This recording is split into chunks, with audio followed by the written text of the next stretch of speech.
Copyright disclaimer. Under Title 17 U.S.C. Section 107, allowance is made for fair use for purposes such as criticism, comment, news reporting, teaching, scholarship, and research. Fair use is permitted by copyright statute that might otherwise be infringing nonprofit, educational, or personal use, tips a balance in favor of fair use. Okay, you guys, I was going to read the list of St. Hill staff, but it wasn't what I thought it was at all. So I'm not sure what this guy's name is, but I will find out. My last days in the Sea Org. I reluctantly left the Sea Org in December 1992, after conditions became simply impossible to live under. Just like the children, you know. And after senior management failure to brainwash me with their nonsense. I had never anticipated to leave the Sea Org before.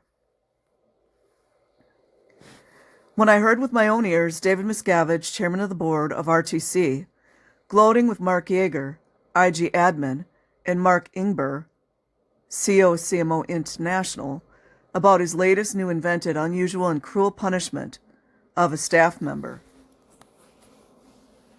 Same thing's happening to children, but nobody's talking about it. A completely offbeat ethics handling. By the way, you guys, children get ethics handlings. You don't know what it is? Go look it up. And later heard him voicing evil purposes that he had toward my organization, the FSO.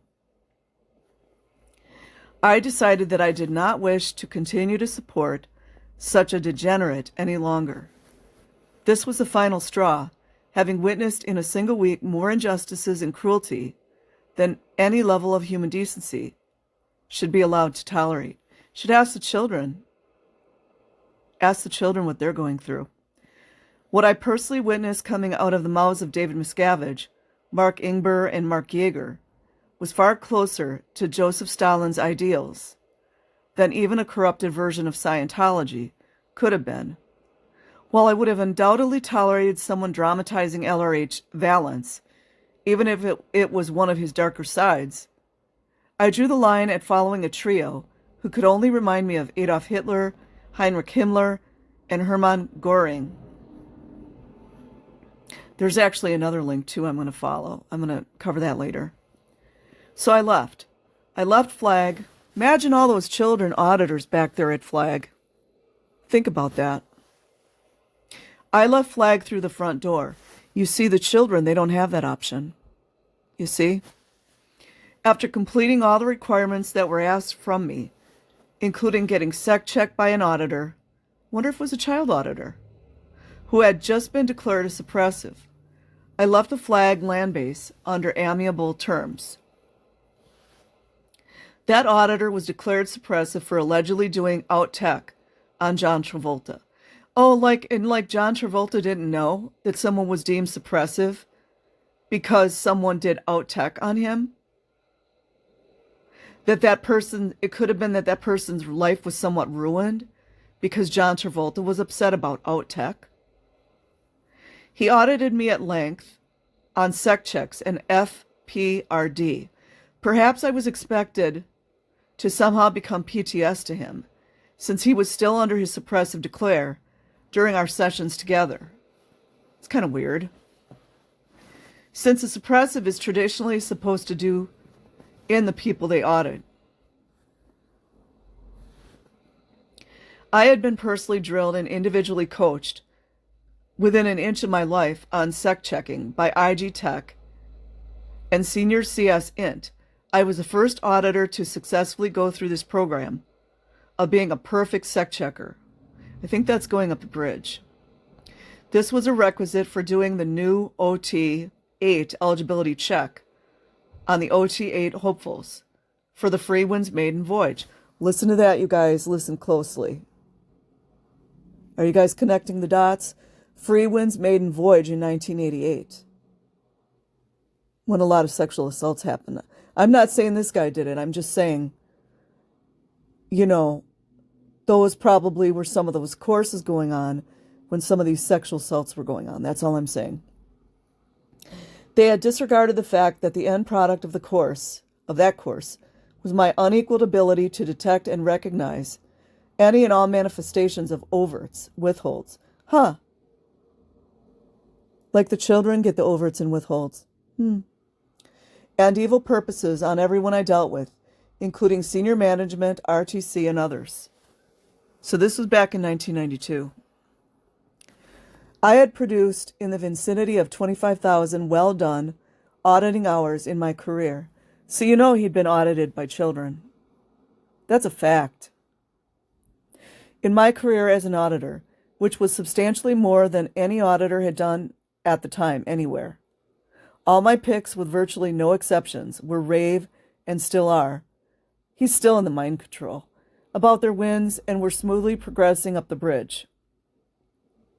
I have always found the experience of auditing very rewarding. A lot of them do. But my question is, are you being audited by children, which probably you are? I mean, come on, you guys. When I have seen how much people can change and improve their lives for the better. It just sounds like, what I understand is a never-end.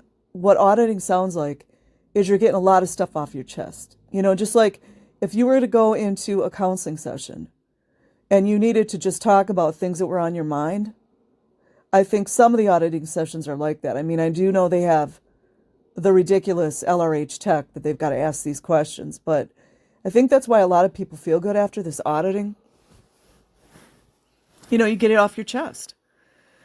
Becoming a Class 7 is extremely difficult. And mind you, they're paying for this torture on themselves. It's crazy. Due to the thoroughness of the training, where everything one does is put under a microscope. Yeah, to include children. You guys see that on Mace Kingsley, how they're talking about auditing children? The children are going through this shit too. Isn't that great? Where everything one does is put under a microscope. And because unreasonable standards of perfection, yeah, like on the children, are expected in every single thing, if anyone thinks that a Class 7 is merely an auditor trained to deliver the L 10, 11, 12 procedures, they have no concept of it whatsoever.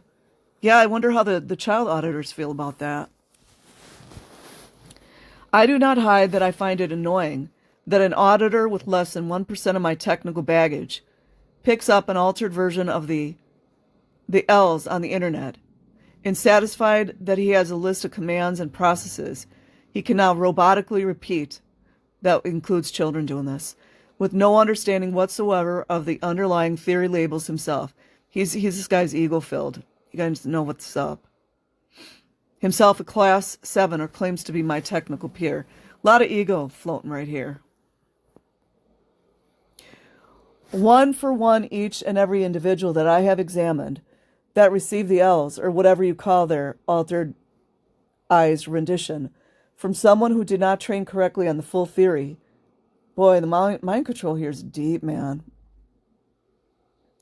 With all the appropriate drills done with an experienced Class 7, had the following 3 symptoms months and years after completing them. 1. General case state seriously deteriorated. 2. Doing significantly worse in life after the auditing. Also, too, Tori Magoo talks about that. Many compared their life as little better than being flotsam. It's the baiting, like once they find out that it's a bunch of bullcrap. Number 3, noticeable worsening of physical condition. I've heard that a lot about the OT7s and the OT8s. A lot of the OT8s wind up passing away from some kind of weird disease or offing themselves. I know it well. I have done some reviews of those botched cases, and people were in truly miserable condition. The reasons are obvious. Cases are not being set up. The auditor, let's just remind everyone, the auditor that might be a child, doesn't have a clue what he is auditing. Botched LNNs, unblown case, unflat evil intentions, and partially run succumb postulates. Also, since these auditors have obviously the quickie impulse, they do not, he's just downing all the auditors. It's something else, isn't it? They do not even try to train completely on the materials. Do you mean like the 12 and 13-year-olds? They invariably quickie those rundowns. Yeah, because they're, you know why? Because they're pressed to sell, sell, sell. That's why. In 1/4 to 1/10 of the time they should be spending on them. The full phenomenon is described in CS Series 7. The following should be read by anyone considering delivering without adequate training or receiving the L's from same. I don't know what the L's are, you guys. It is rumored that the L's materials that were leaked on the internet, and are in use by various FC auditors today were purposely leaked by the church with the unavowed intention to spin the squirrels. Maybe. I don't know about that. Their release contained major steps out of sequence. Carefully misworded commands meant to, they're baiting, you see, they're trying to bait, meant to cave in the entire case on the recipient, and core steps meant to blow succumb postulates were carefully omitted.